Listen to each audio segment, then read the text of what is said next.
Hi there, my name is Beatrice Campi and I'm the head of the Islamic and Indian Art Department at Chiswick Auctions.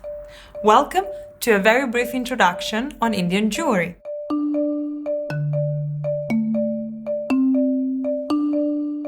So let's start with this item over here. So this is a very interesting and quite typical element of Indian bridal jewelry. It's made of gold, and the red that you can see all around, the red stones, are rubies. There are lovely seed pearls that are caparisоning the outside, the edges, and there is one final crescent ornament to make it even richer. Always go for something that is truly local and indigenous to the local traditions. So let's now move on from an example of female bridal jewelry to instead an example of male jewelry. This is a sarpech, or also called giga, and it's a typical turban ornament, normally put on top of the turbans for ceremonial purposes. It's normally made of one central unit where you have a rosette surmounted by a feather and two other lateral parts. The feather in particular harks back at a time when this was not a piece of jewelry, but instead a real feather, normally a white heron's feather. The sultans and the Mughal emperors really liked to wear feathers on their headdresses, and so the jewelers decided to put this into a jewelry form and to join it with the central rosette. We have quite a lot of colorless sapphires over here, beautifully shaped to fit into the floral decoration.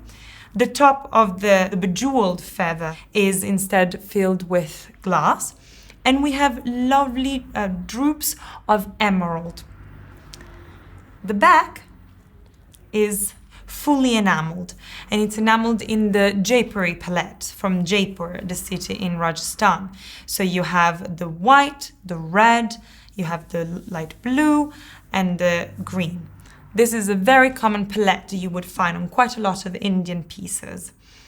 What is also interesting about this specific sarpech is that it was gifted by the Maharani of Jodhpur to the then ambassador of Greece, and he gifted it immediately to his wife, who decided to break it down into 3 pieces and converted them into brooches, as I'm gonna show you now.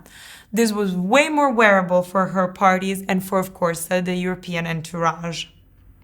The last piece I'm going to show you is this lovely Navratna pendant. Navratna is a Hindu word that stands for Nav, 9, Ratna, gem. So it's the so-called 9-gem combination. According to Indian culture, gems had specific influence to the people that wore them. Therefore, they needed to combine them to really boost the auspicious values and the good positive influence that these gems could do to the life of the person that owned this piece of jewelry. The beads instead here, rather than being rubies, way more sought after in Europe, are spinels, way more available over there. We find the typical jewelry enamel back, again with the colors of green, red and white. Differently from Western jewelry, brilliance was not that much of a concern to the consumer of this art.